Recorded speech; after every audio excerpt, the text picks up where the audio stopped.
On the field, in the broadcast booth, Ron Johnson is Minnesota sports. One-of-a-kind opinions, big-name guests, the teams you care about every day. It's the Ron Johnson Show, part of Locked On Sports Minnesota, and it starts now. Welcome to the Ron Johnson Show, and I'm your host, Ron Johnson. I'm super excited about today's show. Why? We're going to introduce a new game in the second segment. It's called Sit or Start. Sam Ekstrom is going to run that for me. Going to be a fun one, so stay tuned for that. We're going to talk a little bit about college NILs. Is it ruining college sports, or is it just doing what they should have been doing from the get-go? And then, of course, we got to talk the Minnesota Wild. They have a game tonight. Is this a do-all, end-all, be-all type of game? Or if they go down 0-2, can they somehow still find a way to rattle off 4 wins and possibly win in 7? Winning in 6 if they down 0-2 is going to be impossible. I'm just going to say it. There's no way to win 4 straight games, I don't think, in any sport unless you just sweep somebody, and that's more of momentum. But trying to get a sweep after being down 0-2, that might be the first time in history. But as I bring my producer, Sam Ekstrom, in, Sam, you look at the NCAA and you look at the president of the NCAA stepping down. You know, he said the structure he had created and set up, it just doesn't feel like the direction that he wants to go with the NCAA. My guess is he doesn't agree with any of the stuff that's kind of been forced. Because again, if you're the president, you can only hold on so long before the noise and the people are loud enough, which that's what happened. NILs now exist, name, image, likeness. When you look at name, image, likeness, college coaches are getting paid. You know, you look at Clemson, for instance, Justin Ross, great freshman year, kills it. One of the best freshman seasons I've seen, you know, led Clemson to a national championship. He was part of that team as well.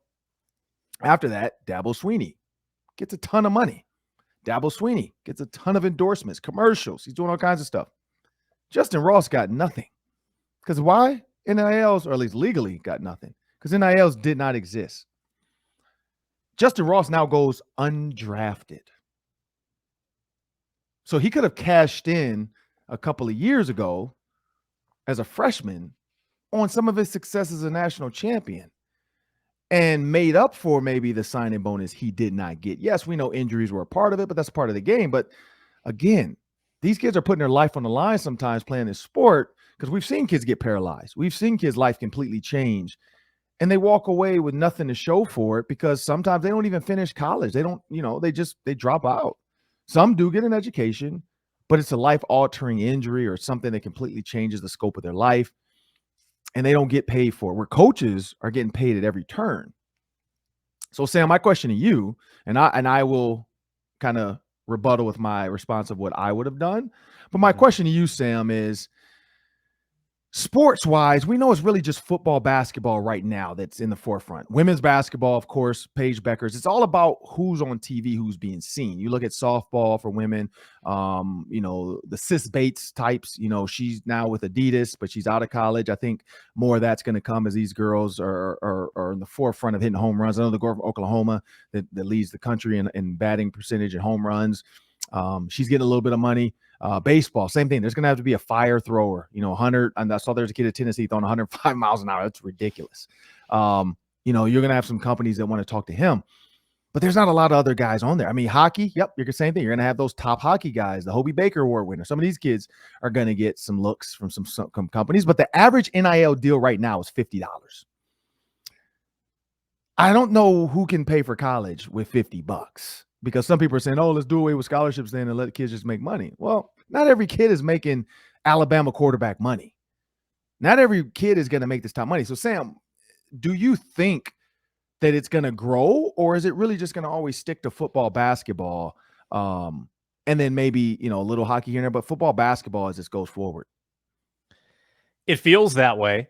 I mean, I think that it's sort of, you know, it's capitalism, right? Like you are your own sort of entity. And if you work for or play for a football powerhouse or a basketball powerhouse, you're going to be in that top 1% where you are able to cash in and make significantly more than very good athletes at less exposed sports. Let me put this back on you, Ron. I want you to think of yourself as a star receiver at Minnesota. Think about Jordan Addison right now, Okay. Pittsburgh receiver, Blitnikoff Award winner, probably going to be a first-round pick next year. He's a sophomore, going to be a junior. He's basically a college football free agent, and he might be worth millions. He's entered the transfer portal. There's talk of tampering because every blue blood program wants him. That's the situation that I think about. And I wonder, like, is it going too far when you basically have people vying for your services, potentially with 7-figure dollar amounts? How would you have approached that situation if you were in Jordan Addison's shoes? Well, first of all, so Jordan Addison, you look at his freshman year, the numbers are scary for the simple fact of 666. Kid has 60 catches, 666 yards. So that's a little bit of an omen, scary there. I don't know. I don't know what the numbers mean. I don't know if he's a killer on the field, or I don't know what that means. But that's a little scary for me. But everybody's not a numbers person. Freshman year, 69 plays. Some people might love that. 4 TDs though. So you look at the 4 TDs. 69 runs or plays from scrimmage, 724 yards total, so 724 total of his 69 plays and 4 touchdowns.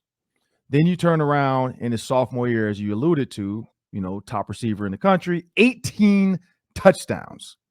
18 touchdowns. That's a ridiculous jump. That's over 400% growth if you think about where he's come and gone. You look at 100 catches, you look at 1,500 yards, 17 TDs in the air, 18 total. So this kid here at 100 catches, 1,500 yards. Now, this is the thing first. If the NIL did not exist, but the transfer portal did, I honestly believe this kid probably still would have hit the market. Why? Because Kenny Pickett left. And a lot of guys, you look at Clemson, look at Justin Ross, and maybe this is where he's getting this from. Justin Ross stayed after, Trevor Lawrence left. Had a great year with Trevor Lawrence. Trevor Lawrence leaves, subpar. Now injury is part of it. But maybe that changed where people didn't see him as a T. Higgins. Because everybody assumed, 6'4", long, not fast, but good. It was like T. Higgins light. That's the thought. That's the thought I had, at least. Well, now, no Trevor Lawrence. Justin Ross is not the big name everybody thought. Clemson's not in the playoff like they had been. So maybe that's where Addison is kind of going, like, man, my quarterback's gone. I need to go somewhere where there's a top quarterback. What are some of these schools that have top quarterbacks? Well, USC is going to have one. That seems like there's a lot of money in LA. USC just had one of the top receivers in the draft. And so I think for a guy like Addison, honestly, I think Addison, this whole 3 years out of college, if 1,500 yards, let the guy go to the NFL. Like, let him leave. After sophomore year, let him go. Like, I don't believe freshmen because an 18, 19-year-old in the NFL, but you're 19, 20? What's one more year going to do with college football besides maybe get him hurt? So I don't see anything wrong with it. Tampering, he's in the portal. It's now he's transferring. So any company that, in that area can reach out to him and say, hey, if you sign with USC, bro, you're going to have a car deal with Ford of California, my car dealership. So it is what it is. Like, when guys get drafted, nobody cares that the local car company gives them a car. When LeBron got drafted, the Hummer was a big deal until LeBron went to the NBA. In high school, LeBron's got a Hummer. How'd he get a Hummer? In the NBA, who cares? LeBron has a Rolls Royce, Hummer, Maybach. Nobody cares. And so when you look at the amount of money Kenny Pickett and this kid bought to the school this past year, marketing, jerseys, all that stuff, I think players should be allowed to cash in. Like, that's just me. If it was me, I'm in there. I'm transferring, especially like looking at my situation, losing quarterbacks, possibly losing my coach. Like, Glenn Mason almost went to Ohio State. I decided to come back for my senior year. Bad choice. I ended up getting hurt because he made me play spring ball. Now I see why Chris Hartman-Bell didn't play spring ball. It's no value, especially for me as a senior, knowing I'm I'm going to be in the NFL. I could have left early. and I'm going to be a draft pick, and I'm going to be the starter. Like, there's nobody that's going to take my spot. I shouldn't have done spring ball. I ended up hurting my knee. So when I went to the draft process, everybody's checking my knee. Year before, they're like, oh man, you're a top 5, top 6 receiver. Next year, I mean, I was still top 10. I was like ninth receiver taken, but everybody's at the combine checking my knee. I had to go to doctor's appointments. I had to go meet with trainers. Everybody, how's the knee? You didn't have surgery. You sprained your MCL. You had a partial tear in your MCL, your PCL. All this stuff happened to my knee in spring ball. And not even playing. It was one-on-ones. An idiot freshman tackled me after I beat him for a touchdown in one-on-freaking-ones. So there's so much that goes on in football. It's a grown man's game. You can get hurt at any time. Cash in, young fella. I'm all for it. Cash in, because life's not fair. There's people cashing in on stocks that people think they shouldn't be because it's insider trading. So if that young fella can use his own name, he's not getting a handout from anybody. He earned that money. He earned that name, that image, and that likeness. He made it what it is. Jordan Addison, without football in the stats, that name is not going to ring bells. Now, 1,500 yards, 1,600 yards, his name rings bells. But coming up next, I'm excited about this segment. Sam came up with it, and I love it. It's called Start or Sit. Stick around for that. Next up on the Ron Johnson Show. But first, make sure you check out our daily show on Locked On Sports Minnesota. It's Superior Sports Talk with KARL-11's sports director, Reggie Wilson, and his producer, Luke Inman. Here, Reggie and Luke go back and forth about the latest Minnesota sports 5 days a week. Find it on the Locked On Sports Minnesota YouTube channel or wherever you get your podcast feeds. Well, now it's time on the Ron Johnson Show for a new segment. We're going to call it Start or Sit or Start, however Sam wants to do it. It's his game. It's his show. Take it away, Sam. All right, we've got some Minnesota Vikings rookies that I think are right on the verge of being in that Minnesota Vikings starting lineup. I've got 3 scenarios for you. Let's break it down. Number 1, second-round pick Andrew Booth Jr., the cornerback.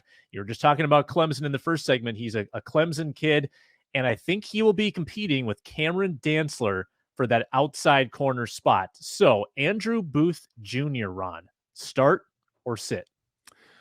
Oh, that's a tough one, but I'm going to say start. The reason I say start Andrew Booth Jr. is because you know what you have in Cam Dantzler. Cam Dantzler, if he has to come in, he's done it. He's come in. But there's one thing I will say. We do know Cam Dantzler has had some issues on Twitter.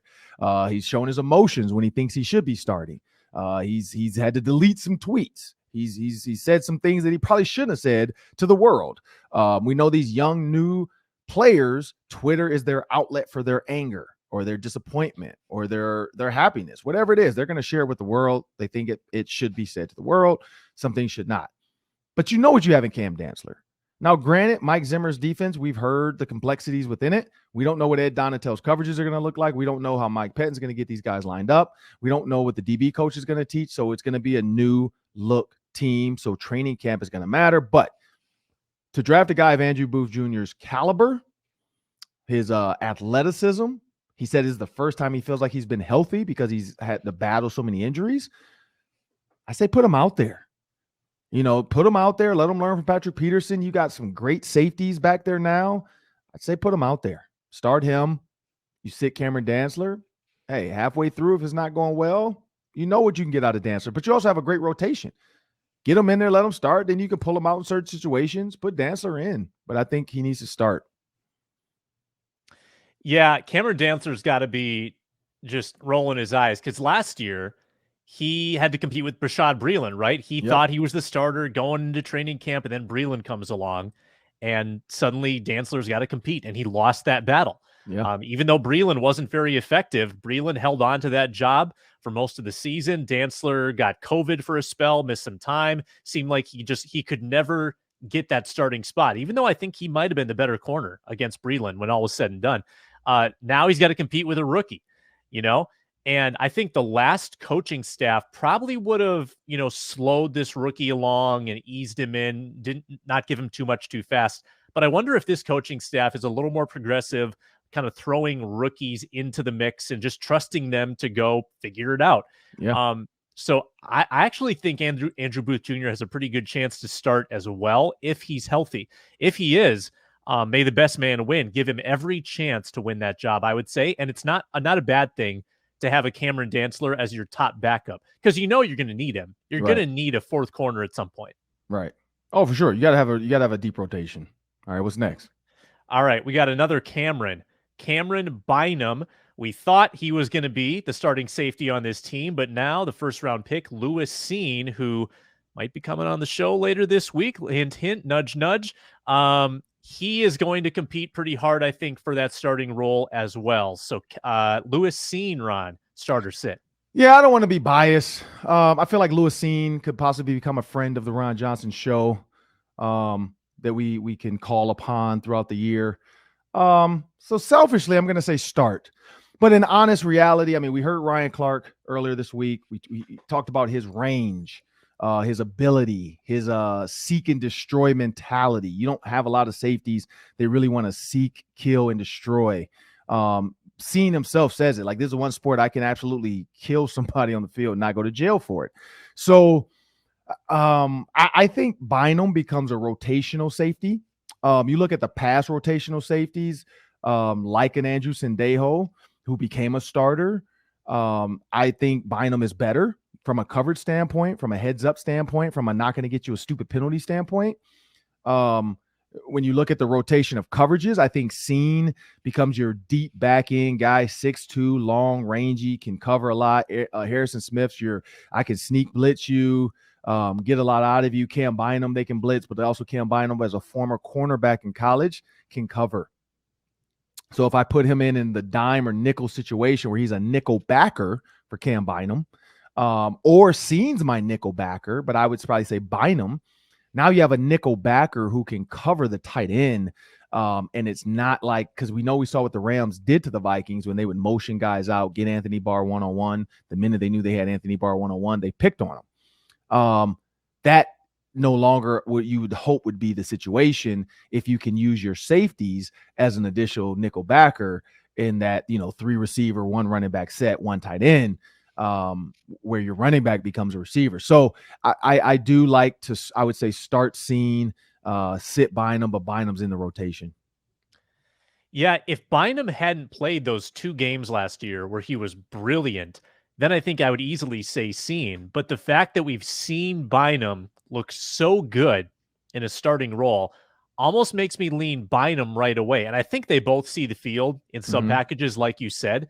Ordinarily we wouldn't be so high on BYNUM, who's a converted corner. He's a 4th-round pick. Like, his resume doesn't suggest that he would be a star, but he looked incredible when he was on the field in that Baltimore game. And then I think it was Los Angeles after that. He was really good. So I'm going to lean BYNUM on the start, sit Cine right away, but get him in on the field in those passing situations. Okay, I like it. All right, you got one more? Yeah. All right, Ed Ingram, 2nd-round guard. Actually, the highest drafted guard the Vikings have had in 17 years. Ezra Cleveland, remember, he was a tackle. He converted to guard. This is the highest true guard they've taken since 2005. Is Ed Ingram going to start, or do you take the field? That would be Oli Udoh, Wyatt Davis, Chris Reed, Jesse Davis. I might be forgetting somebody. Austin Schlottman. Yeah. Yeah. Do you take Ed Ingram or the field? So we know Ezra Cleveland probably, he's your default, left or right, depending on who wins that other job and how they, they're going to move pieces around, I think, in the training camp OTAs, mainly training camp once they get pads on. And then for sure preseason, they're going to probably play around with a couple different looks and see which group gets the best, production out of it. When you look at Ezra Cleveland, and this is just quick twitch, and I might be wrong, you can put Ezra Cleveland left because now Darrisaw is your big beefy on the left tackle. Brian O'Neill being your more svelte tackle on the right, you can put an Ed Ingram in at 320, and that gives you a bigger body in there. At 6'4", longer arms, longer body of the group. I mean, we know Oli Udoh's 320, but he doesn't play like it, in my opinion. Schlottman's more like a slender guy at 6'6", 300. He also has played center, so I know that was our conversation before too about, they didn't address it. Well, I think Schlottman kind of feels your swing center guard, where if Bradbury's not going, Schlottman's going to come in and play center. We probably will see him as the 2 center to start out in training camp and see. He said some of these second, third round guards, it's tough sometimes to get everything out of them and for them to grasp the system early and fast enough to be able to compete. So this is where I leave that. In my mind, my emotions want to say Ingram. Everybody, just like we did with Wyatt Davis, and maybe that's I'm learning from past relationships that have hurt me. We all got bought into Wyatt Davis and it was Ohio State tape, and he looked great in college. So I'm gonna give that to the field. I'm gonna sit Ingram and I'm gonna start the field just because of what we went through last year. Maybe Wyatt Davis has this ridiculous mind, oh, yep, I got it. It clicked, because eventually it's gonna click and you're out there. Like Ryan Clark said, maybe Wyatt Davis all of a sudden looks around the room and says, I belong here. I'm gonna start acting like it. Even though people don't treat me like it, I'm going to play and have the mentality that I belong here and I'm just as big, just as strong, just as nasty as the next guy. So I'm going to give it to the field. I'm going to start the field. I'm going to sit Ed Ingram. I do think, at some point in the year, Ed Ingram will be the starting guard. I just look at his physical tools, like you said, his ability to play tackle and guard. I think that's a huge asset. It's a huge understanding as well to what the tackle has to do in some of these zone run schemes. So that's going to help him better, help out on the double teams, exactly know how he would, if he was a tackle, how would I want it set up so he can do the same thing. That's kind of how, when I play basketball, I can play the point, I can play the 4, so when I'm in the post, and that's in pickup ball. In high school, I think I was big. I said 6'3". I'm more like a Draymond Green, 6'3", 230. I can play the power. I know how I want the ball. So I give the guys the ball the same way I know how I want in the post to make sure it's not a bad pass, it's not a turnover. So I think that's going to help Wyatt Davis, the same guard to tackle. Not Wyatt Davis, sorry. Ed Ingram, guard to tackle. He understands and knows what tackles really want and need. And maybe that'll help him. Maybe he has something that Wyatt Davis didn't have, which is flexibility. Yeah, we'll see. We'll see what's going to happen, but I'm going to sit him and I'm going to start the field. I've got my headline. Ron Johnson compares himself to Draymond Green. I think a couple of these guys are probably getting cut too. You can't have 12 offensive linemen on your roster. I think True. that, I of Schlottman, Jesse Davis, and Chris Reed, I think maybe one of them doesn't make this team. I think that Oliudo might be in a little trouble because it's the final year of his deal. Mm-hmm. And he did struggle quite a bit last year. So a couple of these guys won't even be in the mix. And I look at someone like Jesse Davis. Yeah, he started a lot of games, but he hasn't been all that effective as a starter. Ingram has, I think, a much higher ceiling. And we said this about Wyatt Davis, too. It's easy to get a little overexcited. But he does have the most potential, I think, of any of these guys, just based on where he was drafted, the school he played for, the tools that he has. But I'm also going to go with the field just because 5 guys against 1. I think someone else will stand out enough and be a little better just in the mental part of the game because they played in the NFL before. Mm-hmm. It is hard to be an offensive lineman, especially at guard where things are happening pretty fast. So I'm going to take the field as well.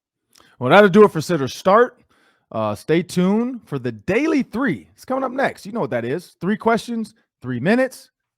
But first, before we get to the Daily 3, do you want a smart post-game reaction from insiders that cover your favorite teams? Check out our Locked On Sports Minnesota podcast on YouTube or wherever you get your podcasts. Get instant reactions from our Locked On team hosts, along with prominent reporters like Kevin Gork for the Wild, Brandon Warren for the Twins, and Chalanga Langason for the Timberwolves. No fluff, just 10 minutes of straight analysis after each game.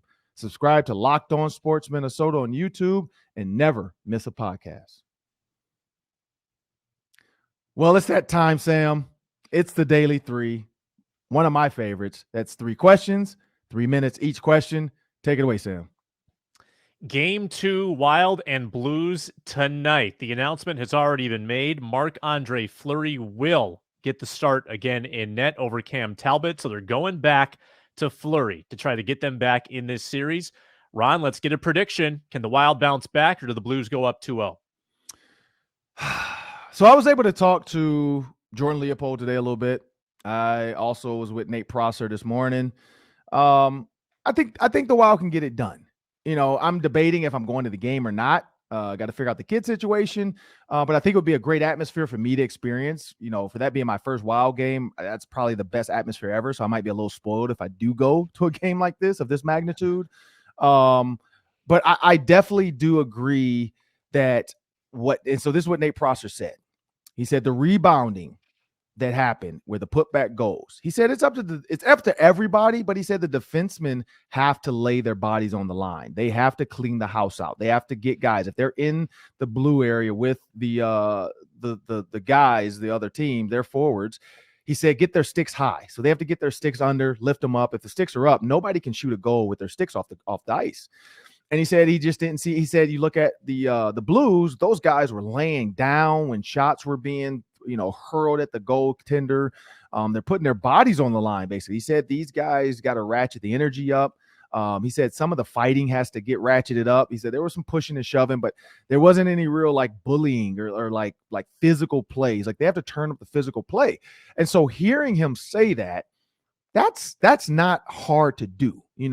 He equated the rebounds to basketball. Same thing. You box a guy out. You have to get in there first, box him out, get space, clear out that area.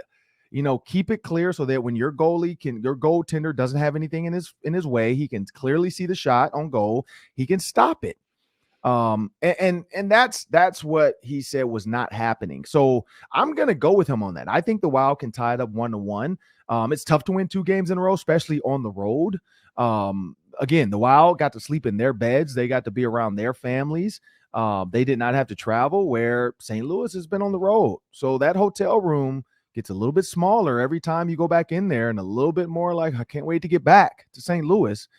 And then the Wild can put the pressure on them. 1-1 going to St. Louis is back to 0-0 basically. So now whoever wins the next game, pressure's back on another team. And if you can steal one in St. Louis and you're up or you're tie 1-1, you can get up 2-1. So I'm not gonna, I was a little down this morning and just said the series is over. It's not over yet. I think the Wild have a chance.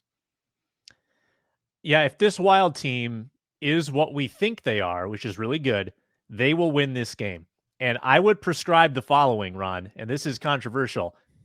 I would like the Wild to not go on a power play for a long time in this game. I just think they're better 5-on-5 than they are in the power play. Mm-hmm. And if they're 10 minutes into the game and they're 0 for 2 on the power play, I think that affects their confidence. I think it gives the Blues extra confidence. I think it gets the fans a little bit depressed.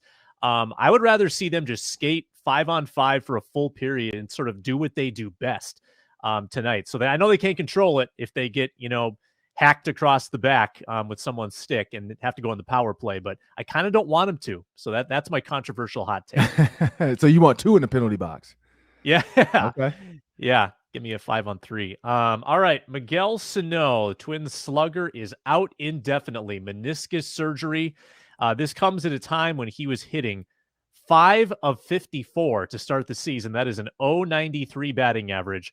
Sano is potentially a free agent after this season. Could he be done as a Minnesota Twin? Yes. Yeah. This is one thing about meniscus. I had that before.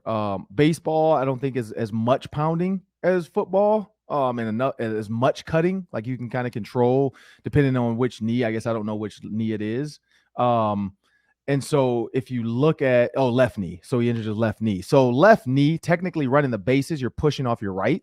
I mean, you do have to use your left to come back sometimes, but you're pushing off your right unless you're stealing. And I don't really see him doing that. But like running around, you're always pushing off that right foot around the bases. So you can kind of like come back sooner. I think a lot of people say sometimes 6 weeks for meniscus, depending on how bad it's, what happens in there. Like, is it ripping up cartilage, whatever it might be.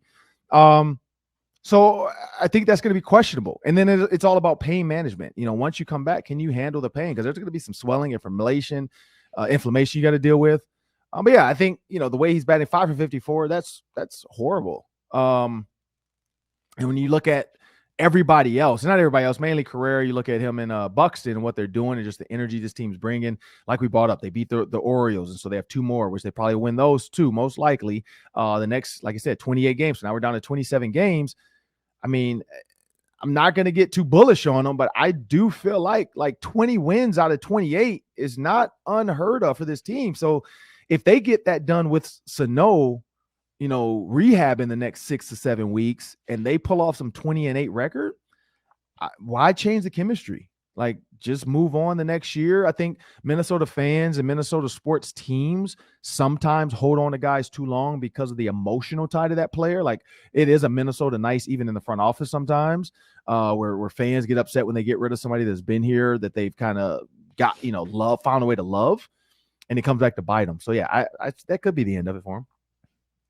Yeah, I think it very well could be. I mean, if he does get healthy again, I wouldn't be opposed to trying to get him hitting a little bit and then trading him at the deadline, get a little bit of value for him, because if he is going to be a free agent, he's got a club option for next year. I think that's the kind of player that if you can kind of sell him while the stock is high after he's hit some home runs, you might get something nice in return, maybe a nice pitcher, bullpen arm or something like that. So that's kind of the way I would approach it. But I don't think he has a future with this team. Yeah. Last one. DeAndre Hopkins suspended 6 games for PED use with the Arizona Cardinals.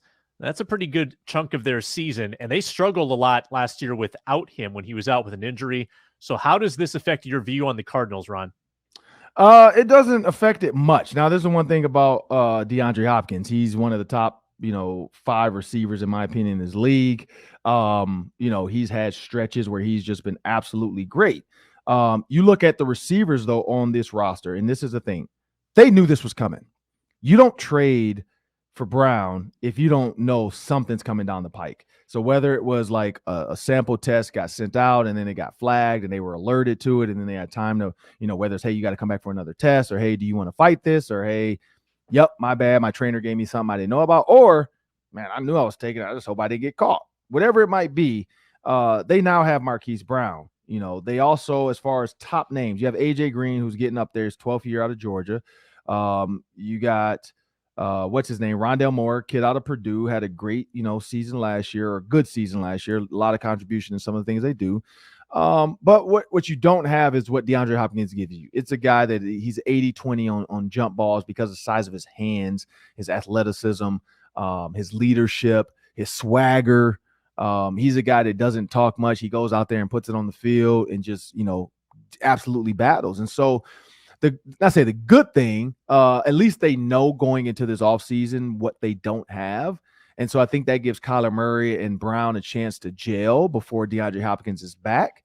And then once he's back, honestly, not to say they can rattle off, 11 games if they happen to lose 6 or they lose 4 out of 6 or something early on. The thing about the NFL is about that October, November, October, November, December, so that first 6, that September and then early October games, hey, you might chalk it up. Every team's not great. It's all about, like, Audra Martin brought up a great, point when she said on the show yesterday about the GPA, or, the team winning percentage. It's great to get out early. So if you falter, what the Cardinals are going to find out, if they falter early, they have no room for mistakes down the road. And I think that's the only thing really is going to happen with no DeAndre Hopkins. But I think, not say they'll be fine, but I think now they have enough time. Cliff Kingsbury is going to be able to create an offense around the new pieces, and then without DeAndre Hopkins. They're still going to be really fast with Hollywood Brown and Rondale Moore. Yep.